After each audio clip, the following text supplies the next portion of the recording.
तीन तिगाड़ा काम बिगाड़ा। तीन बहुओं के रवैये से सासू माँ बहुत परेशान थी। दरअसल बात ये थी कि तीनों बहुओं में किसी बात को लेकर अनबन हो गई थी। तब से ही तीनों एक दूसरे से मुंह फुलाए रहती थी। ना कोई सीधे मुंह किसी से बात करती, ना किसी का कहना मानती। पड़ोसी भी इस बात को जानते थे और जाने कैसे कैसे बातें भी करते। इसीलिए सासू माँ ने तीनों बहुओं को तुरंत अपने कमरे में बुलाया।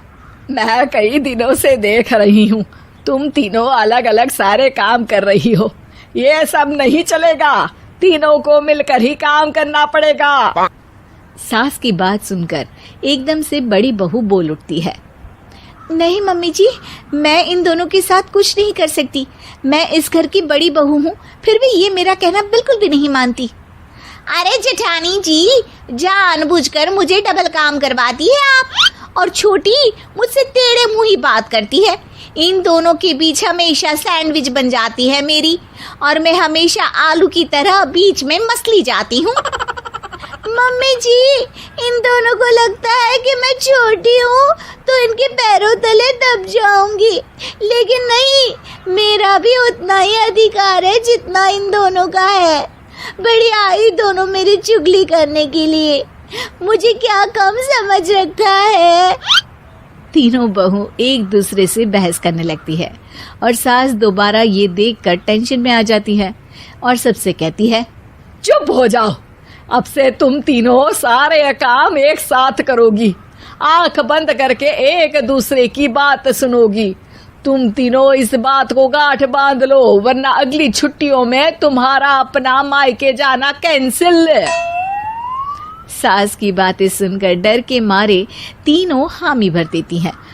जी मम्मी जी, मैं समझ गई। हाँ मम्मी जी, जैसा आप कहें, आप जो कहेंगी मैं वही करूंगी। तीनों बहू सास की बात को गांठ बांध लेती है और वादा करती है कि अब से सारे काम वो तीनों एक साथ मिलकर ही करेंगी। ये सब देखकर सास खुश हो जाती है और वहां से चली जाती है। नीचे जाकर वो देखती है कि घर में शर्मा जी आए हुए होते हैं। सास जोर से आवाज लगाकर कहती है, अरे बहू, जरा चाय बनाकर तो लाना, शर्मा जी आए हैं। सास की बात सुनकर तीनों बहू तुरंत किचन की ओर भागती है और चाय बनाना शुरू कर देती है। मुझे तो एकदम मसाले वाली कड़क चाय पसंद है, तो हम शर्मा जी के लिए मसाले वाली चाय ही बनाएंगे।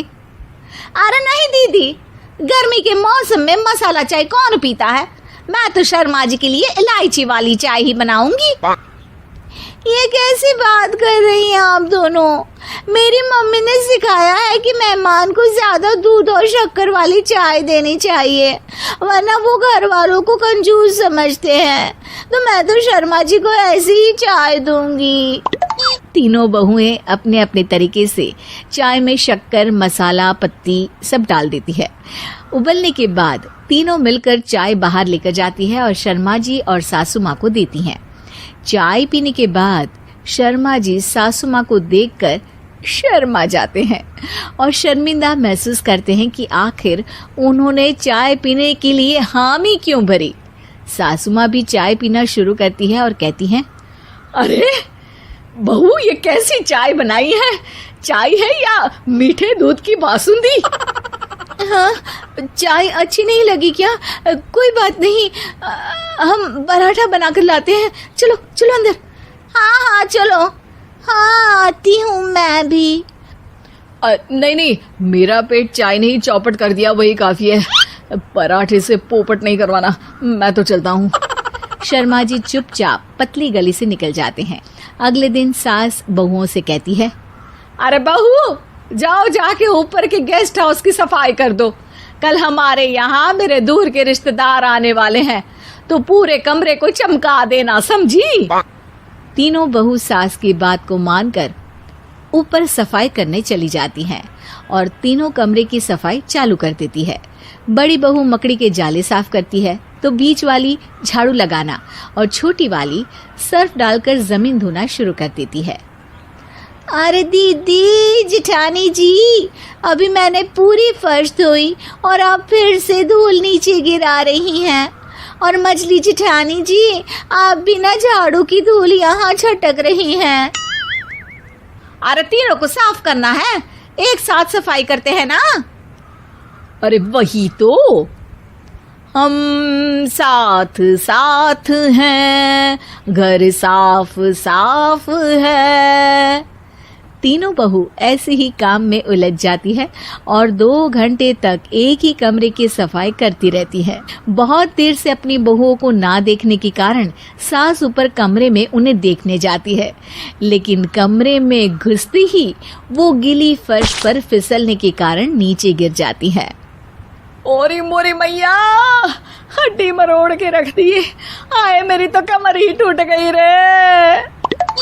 तीनों बहुएं सास को उठाती हैं और बिस्तर पर सुला देती है।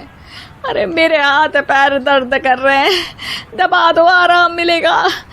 हाँ जी माँ जी। अरे जी माँ जी माँ जी। और तीनों बहुएं एक साथ सास के हाथ को दबाना शुरू कर देती है। माँ की तो चीख ही निकल जाती है और नतीजा ये होता है कि सास के बचे हुए शरीर में भी दर्द उठ जाता है। हाय राम, ये क्या कर दिया तुम तीनों ने। अरे मेरी तो किस्मत ही फूटी है कि तुम जैसी बहुएं मुझे मिली। हे भगवान, पूरे शरीर में दर्द बढ़ गया है। अब तो पता नहीं कि चल भी पाऊंगी या नहीं। माफ करो, मुझे गलती हो गई मुझसे कि तुम तीनों को एक साथ काम करने के लिए बोला। सोचा था तीनों मिलके अच्छे से काम करेगी, लेकिन बड़े बुजुर्ग सही कहते थे कि 3 तिगाड़ा काम बिगाड़ा। तुम लोगों ने ये बात ना आज साबित करके दिखा दी। तुम तीनों को तो समझाना यानी मानो भैंस के आगे बीन बजाना है। तुम्हें अकेले अकेले काम करना है ना, तो अब से तुम अकेले ही अपना अपना काम करो। तीनों बहुएं वहां से जाने लगती है। अरे कहाँ जा रही हो? आप ही ने तो कहा कि अपना अपना काम तो मुझे मुल्तानी मिट्टी लगानी है। अरे मुझे भी तो नेल पॉलिश लगानी है, मुझे ना मेहंदी लगानी है। सास अपना सर पीट लेती है और कहती है, अरे मुझे भी लगाना है कुछ। क्या माँ जी? क्या माँ जी? क्या माँ जी? तुम्हारे घर वालों को फोन तुम्हारी हरकतें बताने के लिए।